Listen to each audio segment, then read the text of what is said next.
La Madonna in trono col bambino e i 4 angeli che si trova alla National Gallery di Londra fu dipinta da Masaccio per scomparto centrale di una complessa struttura, un polittico che si trovava in origine nella chiesa del Carmine a Pisa e che fu dipinto per un notaio, Ser Giuliano di Colino degli Scarsi da San Giusto, si pensa dal 1426 in poi. Il politico fu smontato, venduto in diverse parti d'Europa e purtroppo ancora mancano indicazioni precise su come fosse composto questo imponente politico. Certamente questa era la parte centrale, con la Madonna appunto insediata in un trono di grande maestà e di grande solennità formale che risente dell'architettura rinascimentale contemporanea e anche delle radici antiche, classiche di quell'architettura. Lo scorcio in cui è posta questa solenne struttura è perfetto dal punto di vista della prospettiva, quella nuova scienza che Masaccio padroneggiava così sicuramente, forse avendo avuto come maestro addirittura Filippo Brunelleschi in persona. E il gioco delle luci e delle ombre sottolinea la proiezione verso l'osservatore di questa struttura immaginata in pietra che si staglia contro il fondo oro della tradizione pittorica di memoria gotica. Vedete che i laterali del trono sono diversamente posti in luce e in ombra, così da suggerirne la profondità e da suggerire anche che ci sia una fonte luminosa proveniente, per noi invisibile, da sinistra. Una luce che batte su questa fiancata, che proietta l'ombra portata della testa della Madonna, che sfiora i rilievi dei gradini e della pedana.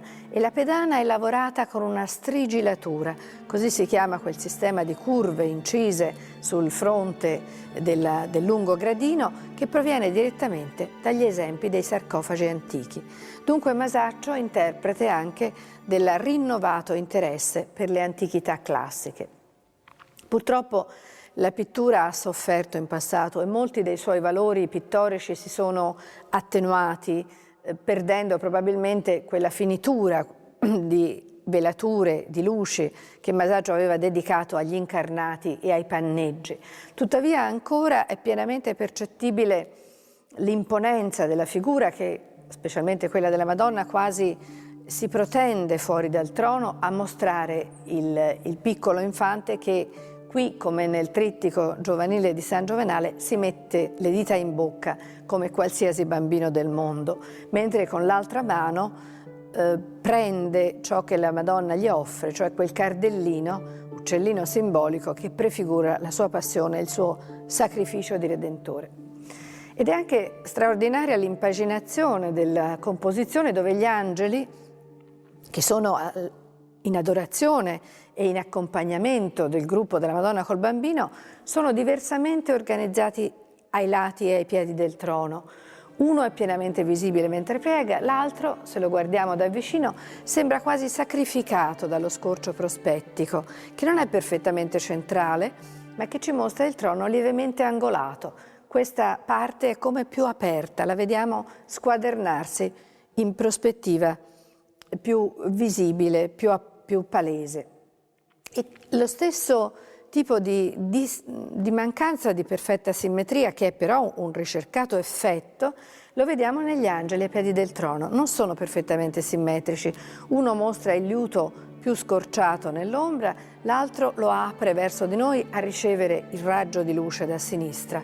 Stanno eseguendo una musica presumibilmente sacra in onore della Madonna e anche per allietare il bambino, e sono l'uno col volto verso l'altro, l'altro invece chinato sulle corde dello strumento, diversamente concentrati nel loro impegno di piccola corte celeste ai piedi del trono mariano. Anch'essi hanno sofferto e tuttavia le loro vesti rosa hanno una straordinaria potenza plastica che in parte si nota ancora nel manto blu lapislazzuli della Madonna, pur diminuito nei suoi valori artistici probabilmente da una storia di puliture del passato un po' insistite.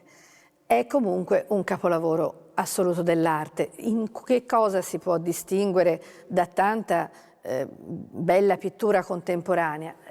Credo che un elemento determinante sia la potenza quasi esplosiva di questa immagine, che addirittura ci appare tagliata, la forma a ogiva dell'arco che limita la visibilità del trono, ci parla di uno spazio che ha voglia di uscire fuori dai confini prestabiliti di una forma tradizionale, qual è quella dello scomparto di pannello in un polittico. Ci mostra una tendenza a affermare la figura umana e tutto ciò che nel mondo fisico e terreno l'accompagna, anche al di là delle convenzioni pittoriche tramandate dalla tradizione e praticate dai contemporanei. In questo, e non solo in questo, risiede la dirompente novità della pittura di Masaccio.